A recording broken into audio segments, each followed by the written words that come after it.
কুলিয়া ফরকুয়া, বিশেষ করে কুলহু আল্লাহ 10 বার ফরকুয়া ফড়িয়া নিজর মুর্দারে বক্সিয়া দেখুয়া। হুজুর, আর একটা প্রশ্ন আছে, কবর জিয়ারত নিয়ে একটা বিস্তারিত ভিডিও বানাতে।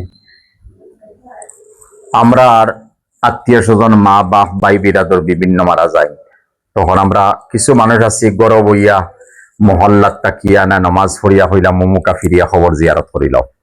কবর জিয়ারতর মেইন উদ্দেশ্য আমনা সামনা হওয়া, সামনা সামনে হওয়া। আমি মুর্দার সামনে যাইতাম, কবরিস্তানের সামনে যাইতাম, আর এরপরে আমরা সালাম পেশ করতাম, আসসালামু আলাইকুম ইয়া আহলাল কুবুর মিনাল মুসলিমিন ওয়াল মুমিনিন, এই সালাম করতাম।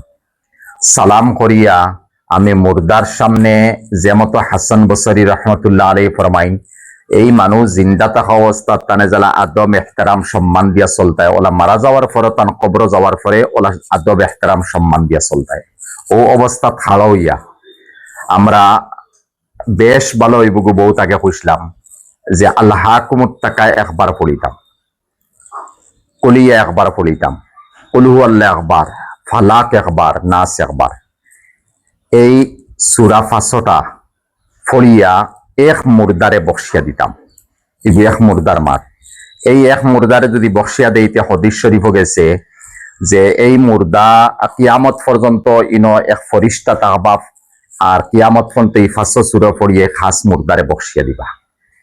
এগুলোকে একজন মুর্দার কারণে, আর বাকি আমি তো একলা করিয়া তো অন না, যেহেতু সারা মুর্দারে আমি সব দিতাম।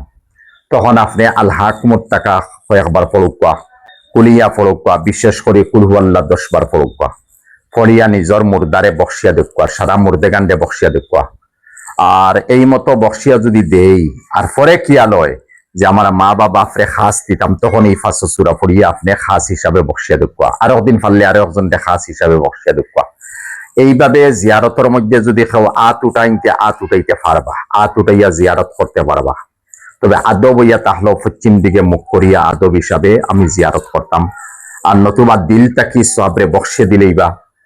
আর এইভাবে জিয়ারত যদি আমরা করি তো ইনশাল্লাহ মুর্দার বড় ফায়দা হইব, আর সবচেয়ে বড় ফায়দা আমি জিন্দা রইব। যেহেতু বেশ করে জিয়ারত করতাম, এই জিয়ারত গিয়া আমার মৌতর কথা ইয়াদ হইব, খবরের কথা ইয়াদ হইব, আমার অস্থায়ী গড় যেখান দুনিয়া ছিল থেকে এখন স্থায়ী গড় আমি যেতাম, ও গড় খান জঙ্গল, ও গড় খান খিলা, ওটা মনো আইব, তাহলে মনের মধ্যে নরমি আইব, আল্লাহর ইবাদত গুলামির লাগি আল্লাহ তৌফিক দিবা।